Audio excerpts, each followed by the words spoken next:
Tim Eccles and Donnell Baird are two very different people. Tim is a religious conservative from Georgia. He's been active in Republican politics and evangelical organizing for decades. His passion for the environment is deeply rooted in his faith. I'm an evangelical Christian, and I believe that, God gave Adam and Eve a responsibility to care for the garden, subsequently the whole earth. Caring for it, it means tending it and nurturing it and making sure that you're not abusing it. Donnell is a former progressive organizer. His obsession with the environment is rooted in his own experience of energy poverty.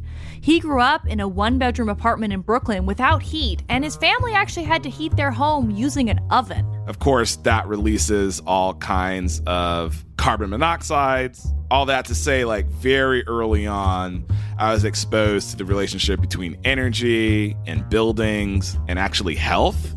And as I got older and went to college, you could kind of see that environmental justice and environmental racism is a structural issue.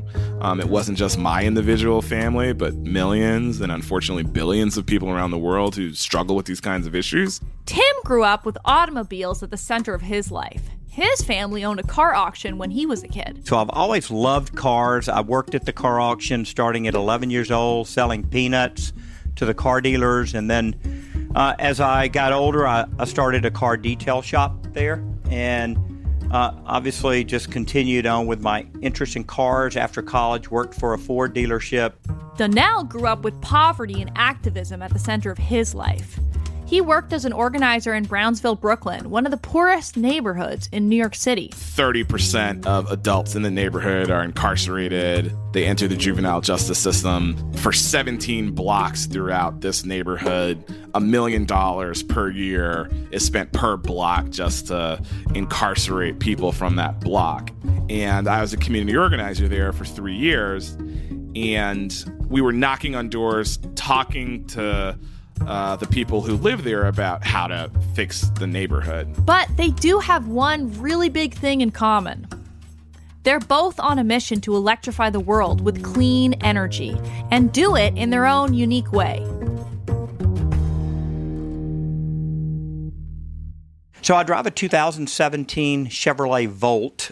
So, in our family, we've had, 2 electric cars in our family at the same time. I have 7 children, so, we have a lot of people driving cars. Tim is a commissioner at the Georgia Public Service Commission, and he's spreading the gospel of clean energy and electric cars to his fellow Republicans in the South. What I want to do is to help them see why this is a good idea and how this technology, fractionally lowering everybody's power bill, bringing new opportunity at Atlanta and Georgia, and also using a Georgia-grown fuel, right? How patriotic is that? That's what we ought to be doing.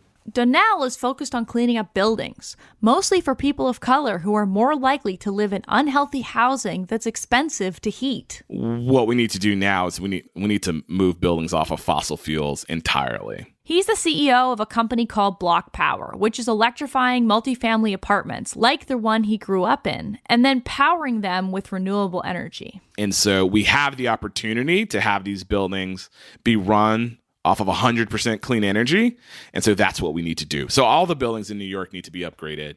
And same's the case, Detroit, Milwaukee, Philadelphia, Baltimore, Phoenix, Oakland, everywhere.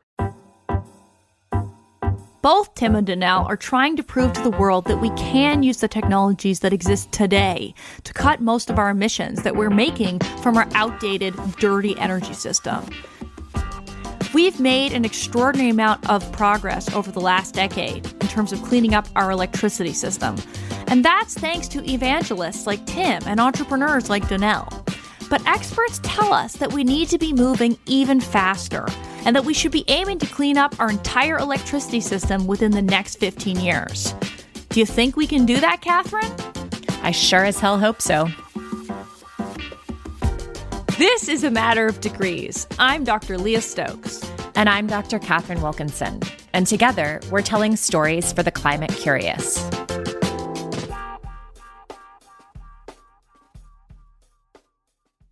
When it comes to talking about climate change, we often get deep into the weeds quickly and end up throwing a lot of numbers around. And these numbers can feel really disconnected from our lives. 2 degrees, 415 parts per million, 36 billion tons of carbon dioxide. And these are all bad numbers, by the way. Right. And today we've got one number we really want to focus on, and that number is 2035. It's a date. It's actually a deadline. It could be a good thing or a bad thing, depending on how fast we're able to move. I know the bad. 2035 is a point of no return for the climate, according to scientists. If we can't drastically lower heat-trapping gases by then, we're looking at catastrophic scenarios. But it's also a date that carries a lot of hope and opportunity. If we can make progress by 2035, then we can actually make a lot of changes to our energy system and really our entire economy. And you might have heard this number, 2035, recently. Here's Joe Biden in a speech he made in July. We also know that transforming the American electrical sector to produce power without producing carbon pollution and electrifying an increased share of our economy will be the greatest spurring of job creation and economic competitiveness in the 21st century. That's why we're going to achieve a carbon pollution-free electric sector by the year 2035. We need to get to work on it right away. I could just cry listening to him say those things, to be honest. Oh my God, it's so exciting. I also like how he says 2035. He really gives it a Yeah, it's nice, very dramatic. Yeah. Well, Leah, I know this is something that you've written a lot about. So what exactly is Joe Biden proposing here? I mean, what's the transformation that he is putting into words? It's hard to describe how exciting this is. There is no state in the country that is pledging to clean up its electricity system by 2035. So what Vice President Joe Biden is saying is that he wants to do for the entire country what states are trying to do just for themselves for, 2040 or 2045. He wants our entire electricity system to be clean, 100% clean by the year 2035. That is so much faster than we had been talking about. And it's actually in alignment with what science tells us we have to do. And I think Joe Biden really summarized the opportunity that we have before us very well. It's going to create at least 1 million jobs in construction, engineering, and manufacturing in order to get it done. It's going to make the places where we work, healthier, improving indoor air quality and water quality. It's going to save tens of billions of dollars in energy cost over time. That's all real. It is real. These aren't just numbers on a page, they're jobs. And we're going to hear directly from Danelle and Tim about the kinds of jobs that they're seeing right now in Georgia and New York as they focus on cleaning up our energy system. But first, I want to help people understand why 2035? Where did this date come from? Because it's actually a radical departure from what the clean energy community had been talking about. Up until last year, most people were planning for the electricity system to be cleaned up by 2050. And suddenly, that number has been pulled 15 years forward. I mean, that's a radical shift. So what happened? It's actually a pretty fascinating story, and to tell it, I needed to talk to the two people who were largely responsible for getting this 2035 idea into the mainstream. So, I just want to take us back to the first time that the three of us met, which was largely in a tweet. So I was evaluating climate plans at the beginning of 2019 on the great website called twitter.com. And one of the first plans that I evaluated was Inslee's electricity plan. Can you guys just remind me the grade that I gave you for your plan? I believe it was an A. I don't actually recall. That's Sam Ricketts. Didn't you ding us because you thought it was too aggressive and you gave us sort of a A-, B+, something like that? You pulled us down. And that's Bracken Hendricks, who has a better memory. I do recall getting on the phone with you the very first time and having you grill us about the level of ambition and the level of achievability. But I think by the fact that we're on this podcast, we must have ground down your resistance and ultimately won you over. So I take that as a measure of success. Yeah, exactly. I feel like I was maybe, I don't know, not the most polite person in hindsight.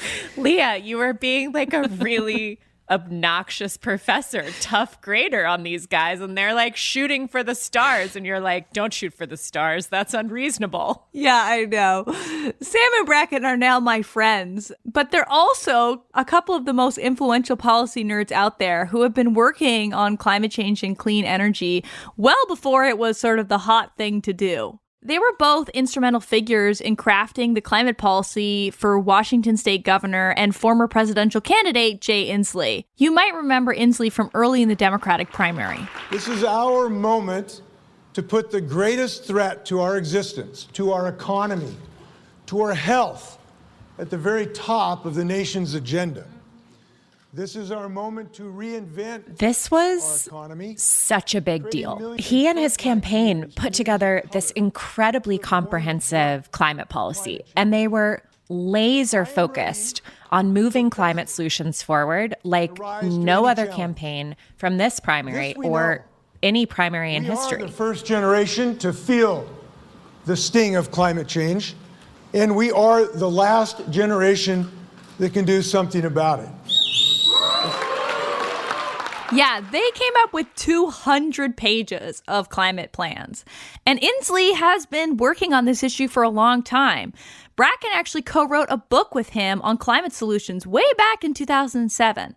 The plans that they came up with during the primary really built on that early work. Those 200 pages were truly a masterful document covering almost every part of our economy. When we were putting together this policy about getting to 100% clean electricity, we had this wonderful charge that we'd been given by Governor Inslee, which was to be as ambitious as the science demands, but be ready to actually do it on day one. Like, push the level of ambition to the limit, but don't strain credulity and don't cross that boundary.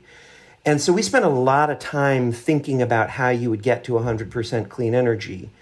And we wanted to have a plan that would look really seriously at a 10-year mobilization and really push. We looked really hard at the data, we looked really hard at the technology, and we felt like this is doable, and this is as far as we can credibly get in 10 years. And we're gratified now people are really running with this 100% clean energy by 2035 standard. Unfortunately, Inslee dropped out of the race pretty early on, but his singular focus on climate change transformed the primary. Suddenly, it was a race to the top where everybody was trying to have the boldest climate plan. Inslee clearly made an impact on the race. I asked Sam and Bracken about what that was like. So the campaign failed. Obviously, Jay Inslee's not becoming president, and he dropped out pretty early. But then this kind of weird thing started to happen where first Elizabeth Warren adopted his plans, and then at the very end of the race, suddenly Joe Biden has adopted his plans. So what did you think about that? Do you feel like the campaign was a success? I mean, is this an example of sort of failure actually being success? When Vice President Biden released his Build Back Better economic recovery agenda, which so centrally placed clean energy investment in the center of it and included this 2035 electricity decarbonization schedule. I mean, we were thrilled. We were thrilled with that and the entirety of the agenda, but just an enormous credit to the movement that has galvanized a real meaningful change as to what climate solutions are in the U.S. political infrastructure. You guys don't have big egos, and it's kind of hilarious.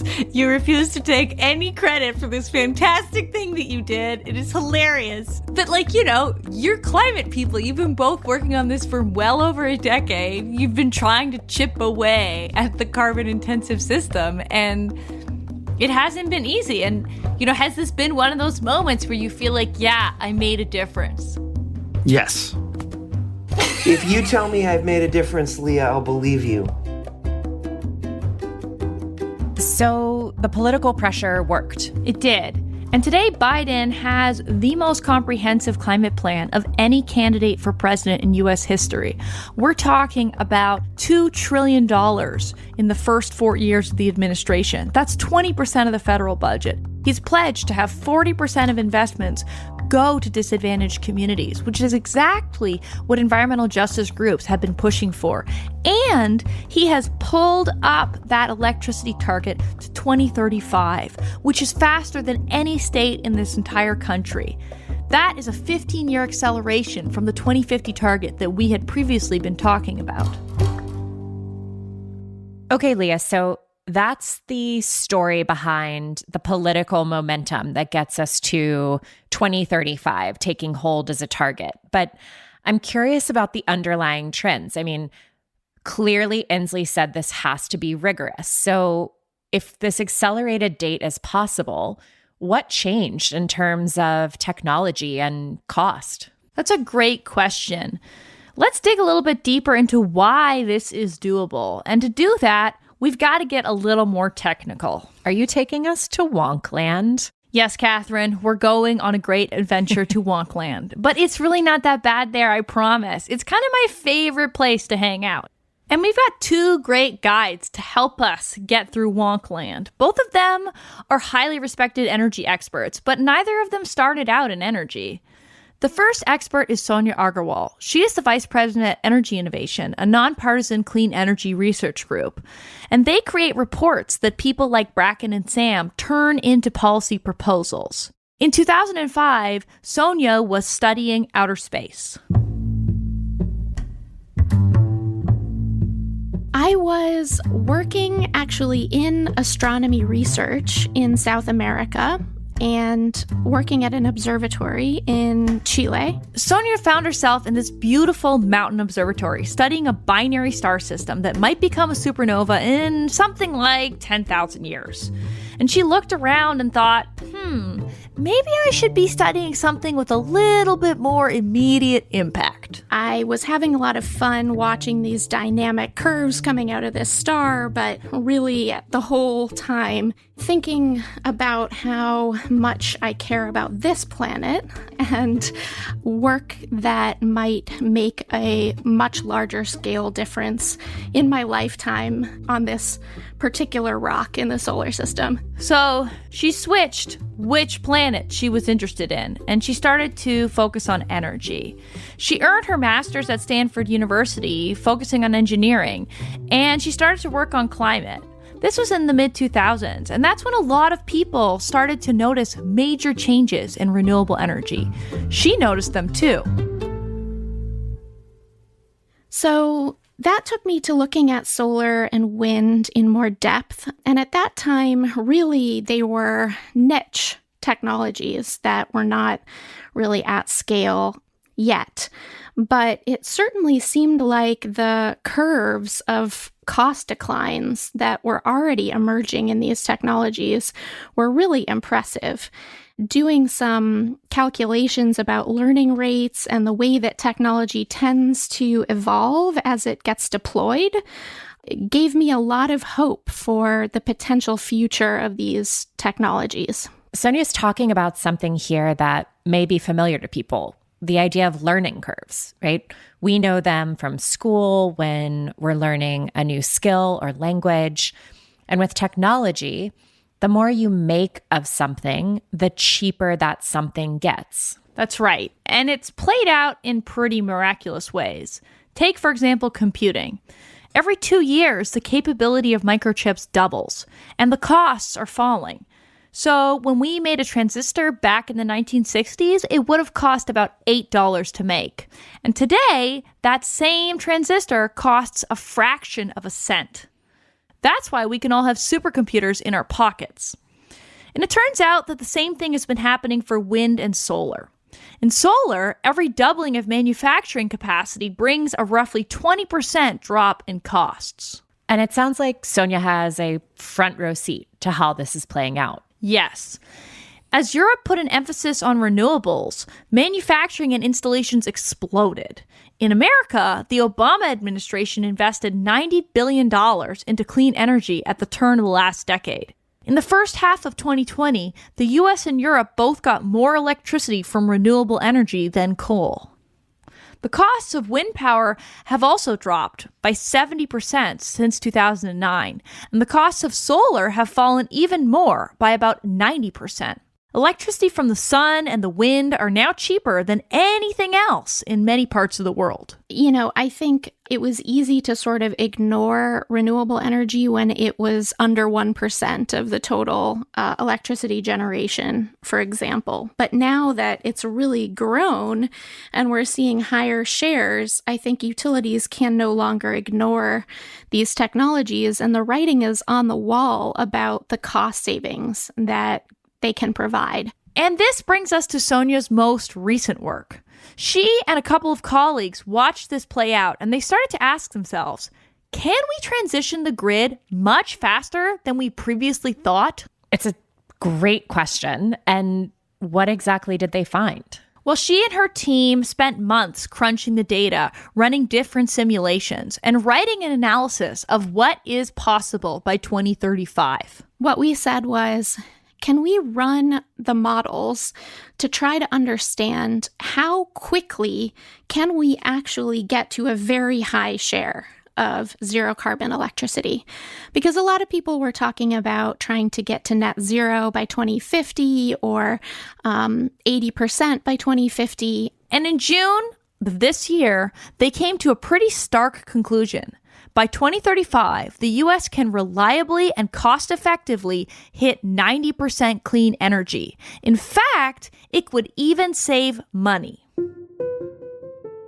And it was really amazing, actually, to find that we could come up with some pretty robust scenarios that dependably deliver electricity to customers in every hour at very high shares in the very near term. So when we're thinking about what our electricity grid would look like in 2035, what are the big takeaways? What would our grid be like? Would it be cheaper? Would it be cleaner? How can we think about what an electricity grid could look like in 2035? Well, from the individual's perspective, it won't look much different, except for that the air will be cleaner, the water will be cleaner, less kids with asthma attacks due to air pollution from power plants. But the electricity that you receive in your house or in your business would look just the same. So when you flip on the light switch, there the light would be. The way that the physical grid would look would be just a lot more wind and solar power plants, a lot more energy storage deployed.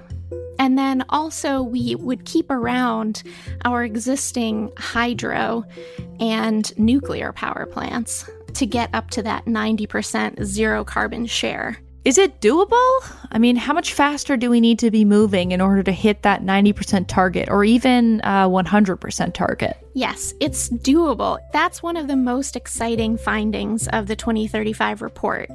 We're not talking about a 10 times greater rate of deployment of solar and wind or something, which sounds really hard. We're actually talking about just doubling the historical best rate of solar and wind deployment in this country each year in the 2020s, and then tripling it for those 5 years in the 2030s. So that is totally doable. Wow. I have to say, Leah, this is one of the more energizing pieces of information I've heard in a while. And I guess it leaves me with another question, which is, what about that last 10%? If Biden is calling for 100% zero carbon energy by 2035, is there a big difference between the 90 that Sonia finds is possible and the 100 that we're aiming for? The 10% problem, something we talk about very frequently in Wonkland. We've really made it, Katharine. For that, we're going to need to turn to another technical expert, Dr. Jesse Jenkins. He is a professor at Princeton University and a widely cited expert on cleaning up our energy system. I run the Zero Lab, which is a research group focused on providing decision support and insights to guide transitions to net zero energy systems. That's cool. I like your lab name. Very nice. Thanks. It stands for Zero Carbon Energy Systems Research and Optimization Lab. Got to get an acronym out of it. Like Sonia, Jesse was on a completely different career path before finding climate change. I was a computer science major in the mid-2000s, thinking about a potential future career in software widgets and the like, social media, whatever else might have come. And then, as an undergraduate, he took a class on the environmental impact of energy systems. And he realized that he wanted to apply his analytical skills to something much bigger. And so I sort of took a U-turn at that point and really devoted my further studies to trying to understand energy systems and opportunities for emissions reductions at that point in the transportation sector. Jesse went on to get his PhD in engineering systems at MIT. And like Sonia, he's been closely tracking and modeling clean energy technologies over the last decade and a half. His research has also shown that we can get very high levels of renewable energy quickly and cost effectively. But he also says that getting that last 10% of zero carbon electricity will be more of a challenge. So what happens when it's a winter month when it's cloudy and the sun is low in the latitude in the sky, and it's high pressure front that is cold and the wind dies for 7 to 10 days in a row. So the more we depend on electricity to heat and cool our building spaces, and to run industrial processes as well, the more important it is that we can weather those kinds of events, what the Germans lovingly call the Dunkelflaute, or dark doldrums periods. So long periods of time when it's both dark, little solar output, and where the wind has died out. Okay, the Dunkelflaute, or whatever you just said. Yeah, you gotta have a compound word for everything, right, in German, so... And to get through those periods, we need what I call clean, firm, or firm low carbon technologies. That is a big challenge for a decarbonized electricity system that relies heavily on wind and solar. So talk to us, Leah, about what kind of clean, firm technologies we're talking about. Well, there are a couple of different options to deal with these challenges. One is transmission lines. If we have one part of the area that has a lot of wind on a given day and another part that doesn't, we can connect those two regions with transmission lines and share those resources over these larger geographic spaces.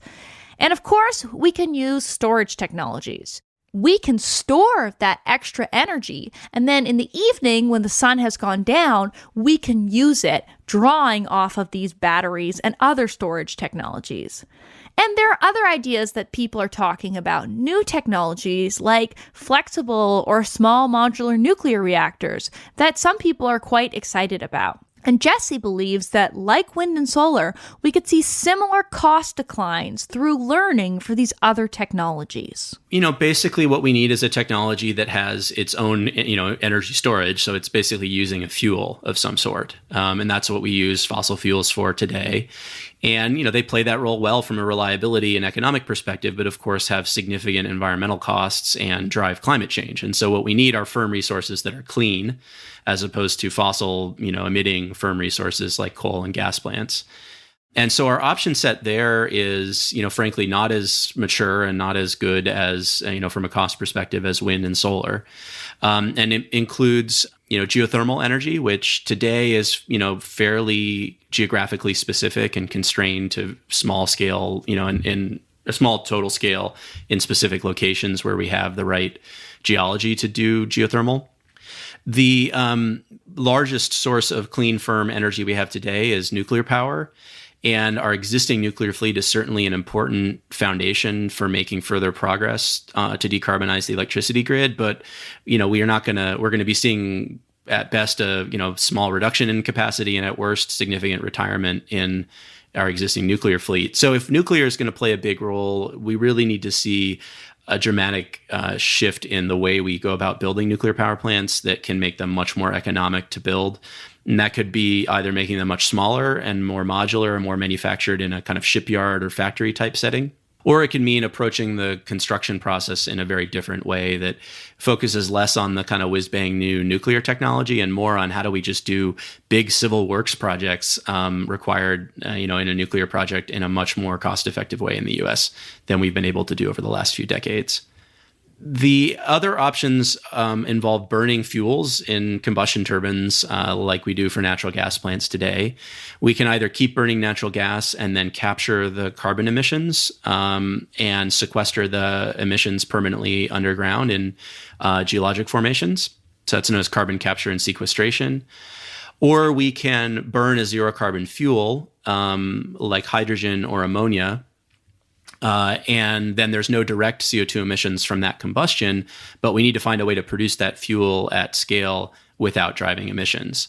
So yeah, if we can spend the next decade basically making the full suite of technologies we need to decarbonize as cheap as we've made wind and solar and batteries over the last decade, then we're going to be well positioned to get to net zero cost effectively. And there's no reason to expect that kind of cost reduction would not happen with concerted policy support.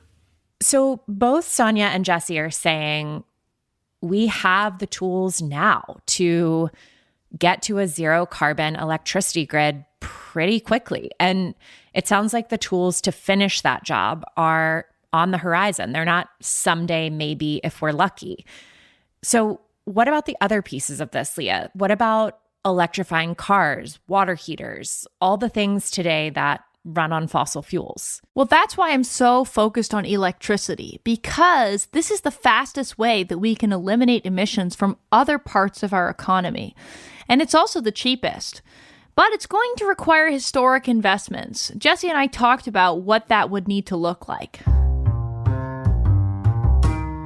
The benefit of cleaning up the electricity sector is that it allows us to clean up other parts of the economy, transportation, buildings, and even some parts of heavy industry.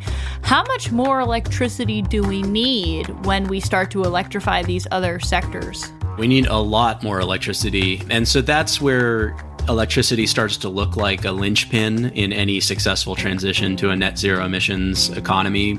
We want to get to net zero emissions sometime in the power sector between 2035 and 2045 if we're trying to get to net zero economy-wide by 2050. That alone would eliminate a quarter of current U.S. greenhouse gas emissions.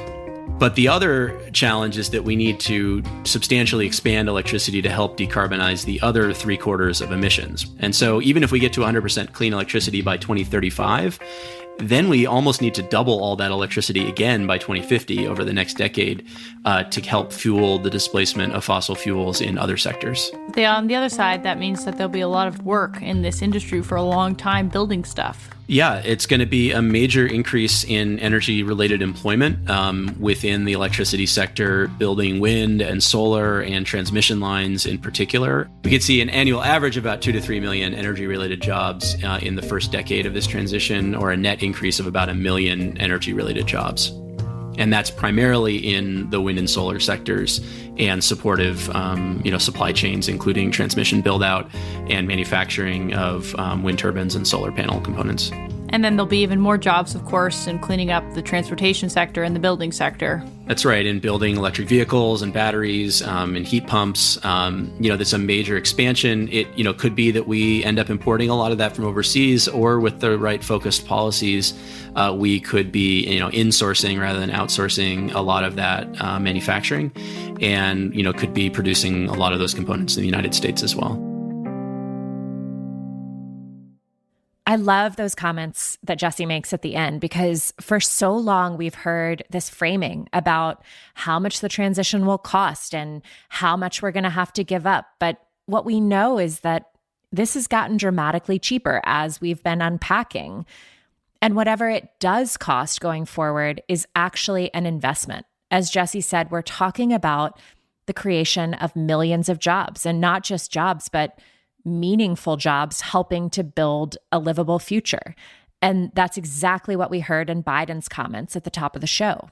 And this makes me so hopeful, because here are the facts. We have the technology we need. We know how to do it. It will actually save customers money, and it'll create millions of good-paying jobs along the way. Cleaning up our electricity system is so exciting. I call it the first linchpin, because if we can clean up our electricity system by 2035, what that will allow us to do is clean up our transportation system through electric vehicles, our buildings through using things like induction stoves and heat pumps rather than fossil gas, and even maybe half of heavy industry. And when we add up the clean electricity system with the newly electrified parts of our economy, we're talking about something like 70 to 80% of our emissions being eliminated with this plan. So we know this clean energy transition is happening now. It's not some far off someday maybe sort of thing. Exactly. And that's where Southern EV enthusiast Tim Eccles and green building Brooklynite Donnell Baird come into our picture. These are the kind of people who are going to take that 2035 electricity goal and use it to catalyze climate progress in the transportation and building sectors. As we heard, Tim is a huge fan of electric vehicles. As a public service commissioner for the state of Georgia, he's been pushing for incentives and targets to make clean cars more accessible. And when I talked to Tim, he was so enthusiastic about ride-sharing companies leading the way on this that he actually became a Lyft driver himself for a short period. I really think that rideshare companies using electric vehicles are the best marketing campaign that we can have out there, because they're giving 7, 8, 9, 10, 12 rides a day. And a lot of the folks getting in these cars, and I've talked to the drivers, and I've actually went and experienced it myself. I said, you know what, I'm going to rent one of these Lyft cars.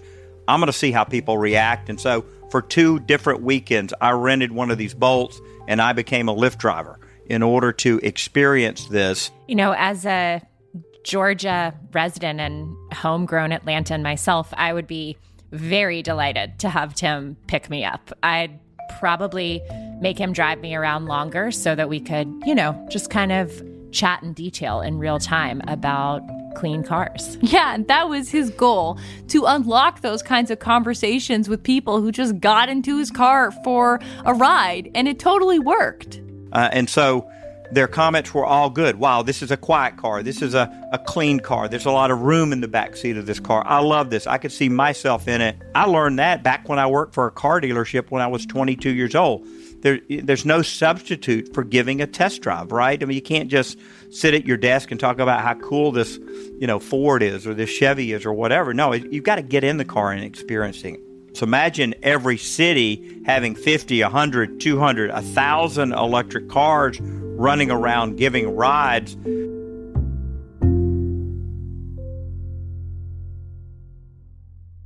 I love this. I just love the idea of Tim being a Lyft driver because he just wants to turn a few more people onto electric vehicles. He's like such an evangelist in every sense of the word. I love it.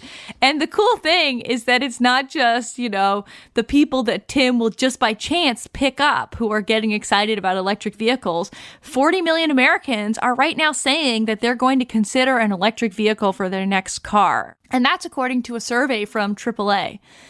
The thing that maybe not everybody knows is that battery range is way up and the cost of EVs have come so far down. I have an EV myself and I love it. It's way easier to drive than a gas-powered car. You rarely have to stop and charge it.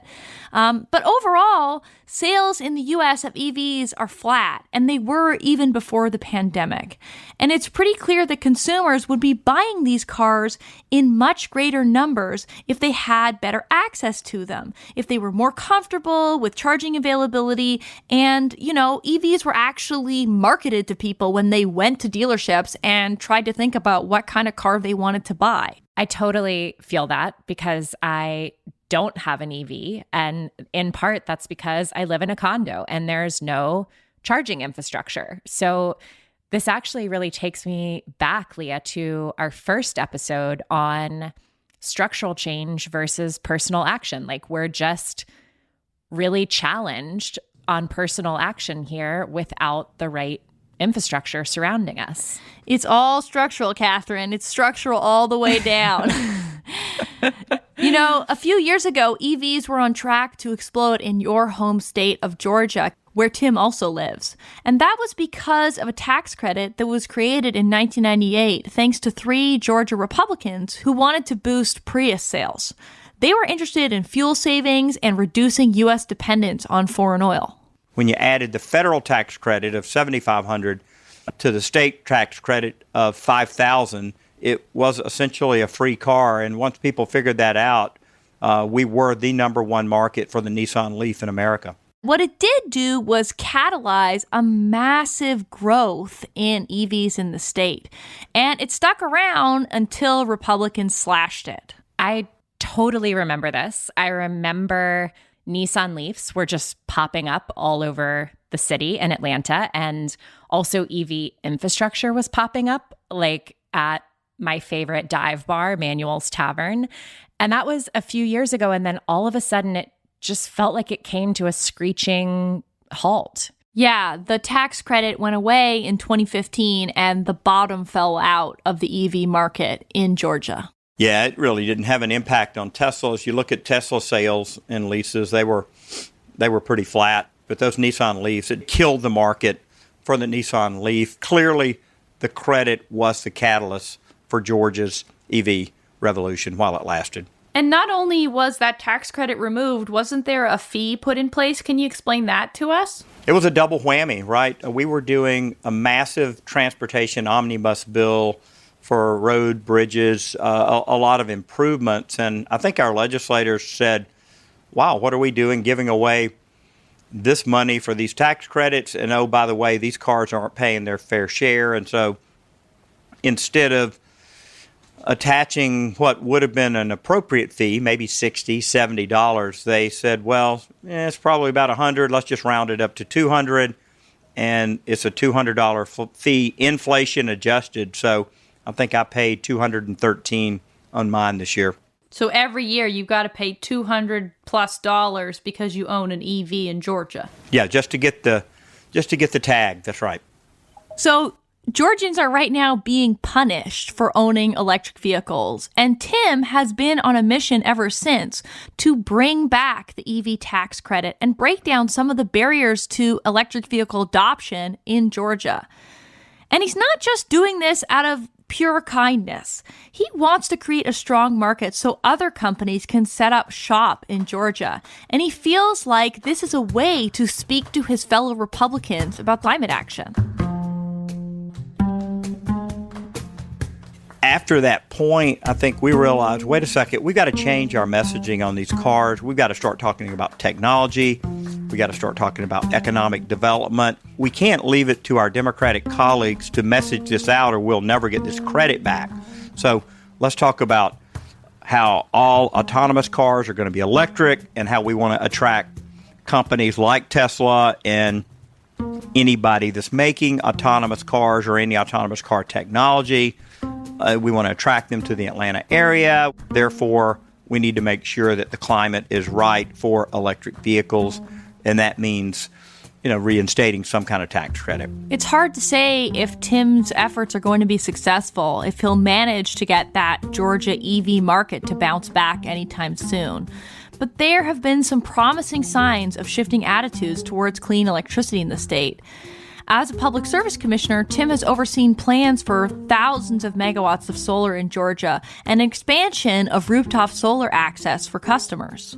Yeah, and I think people are sometimes surprised that these projects happen in southern states. I mean, I can't tell you how often people in the climate space are like, you're from Georgia?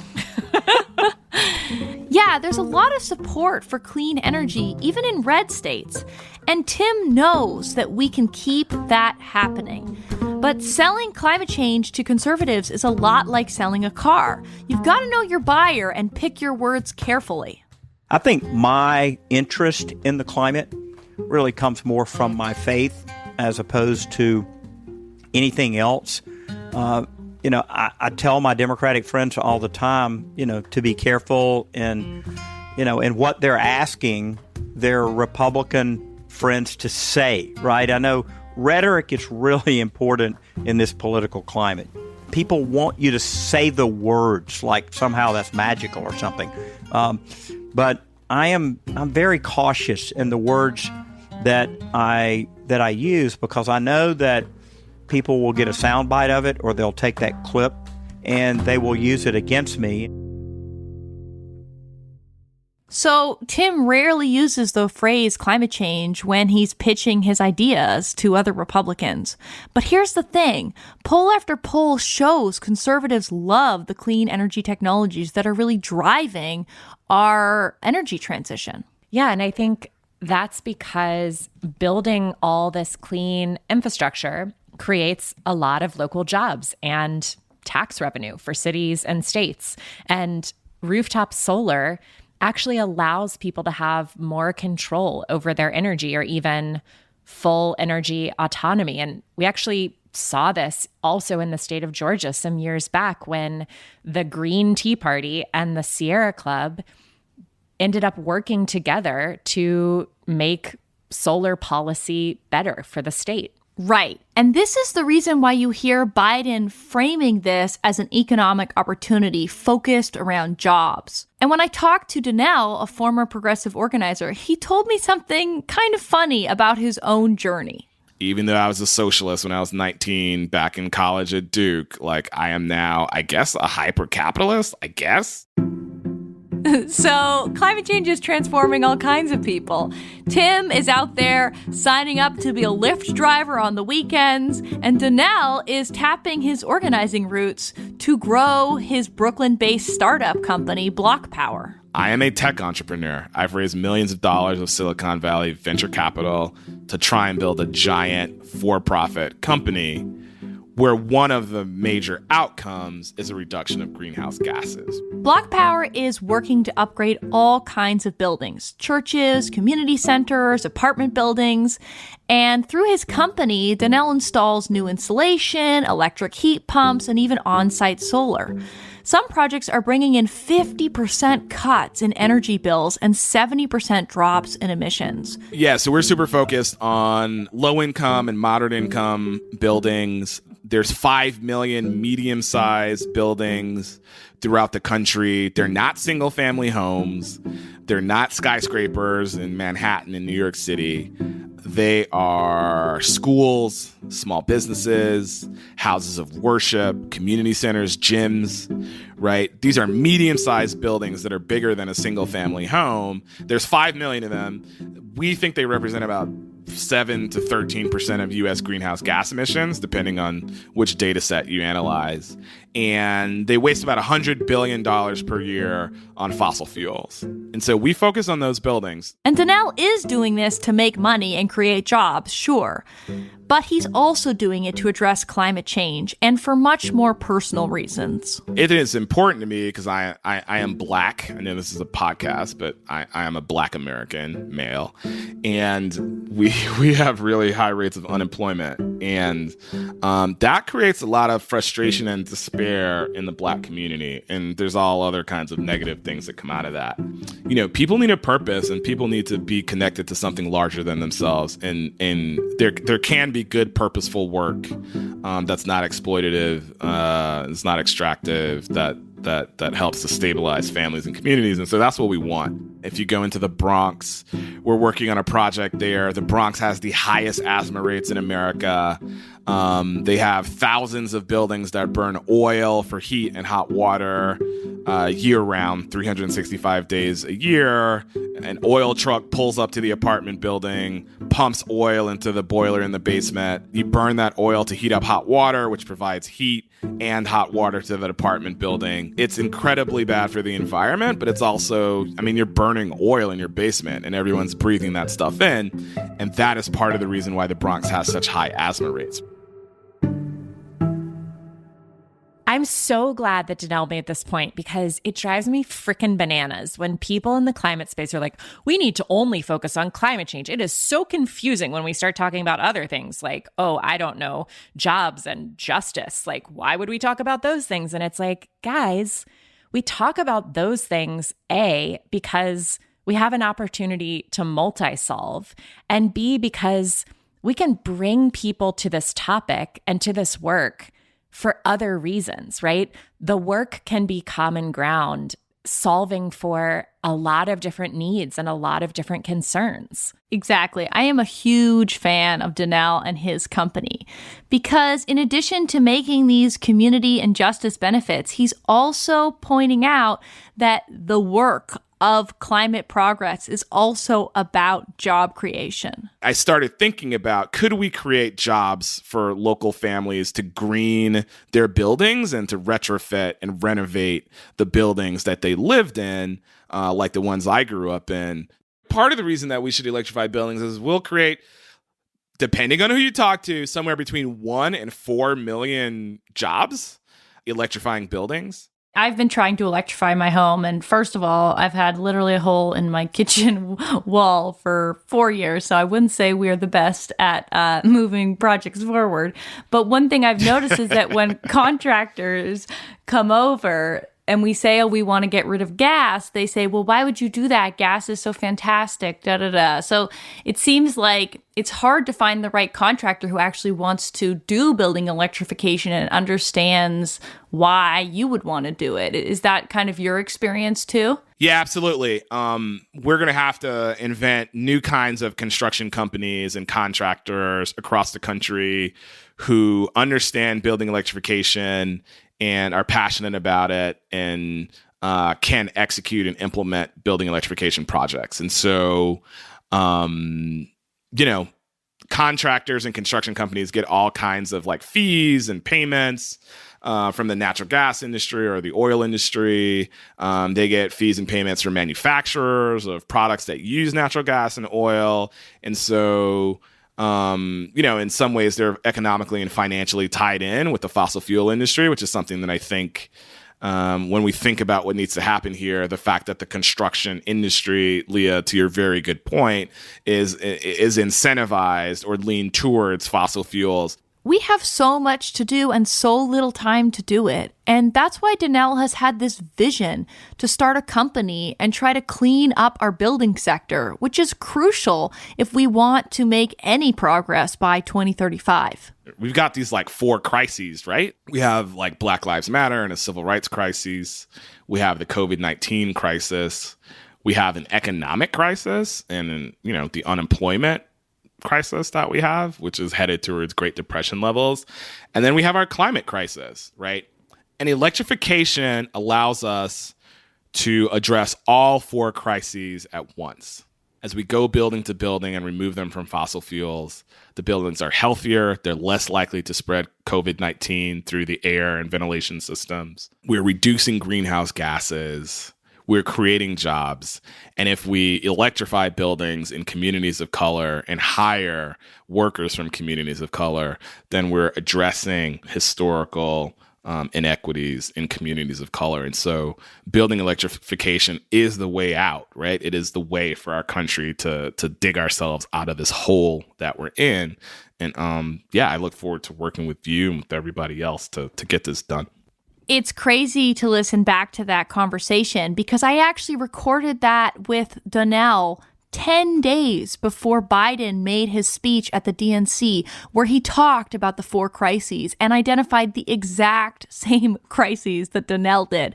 So Danelle is either psychic or he has his finger on the pulse here, and building electrification really is a key solution to all these crises that we face. That is really wild that he basically scooped the Democratic National Convention. But no, I mean, I think he lays it out so plainly that not only do we have climate solutions, but climate solutions are job solutions. Climate solutions are equity solutions. Climate solutions are economic solutions. And when we remember that we're either multi-solving or we're not solving at all, then it's just like, okay, let's get rolling. What is there to lose?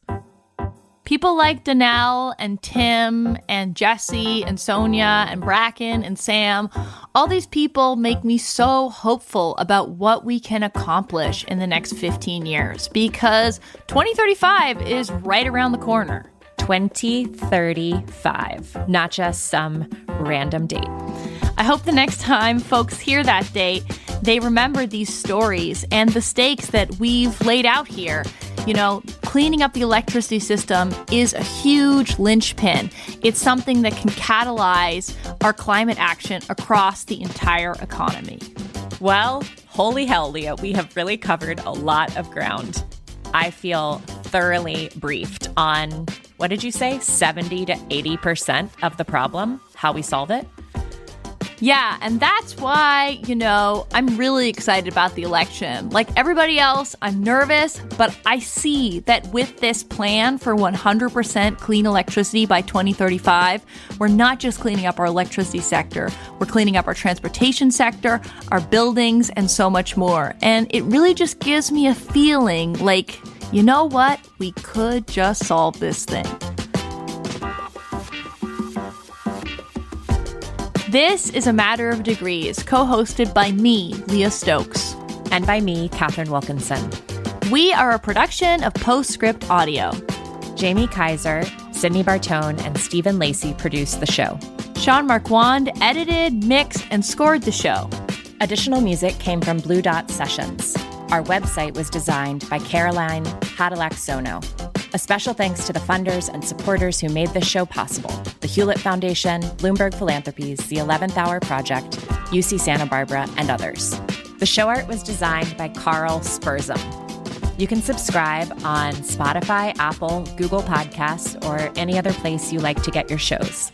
And you can follow both of us and our production team on Twitter. You'll find our accounts in the show notes. Stay with us as we tell more stories for the climate curious. Cheers!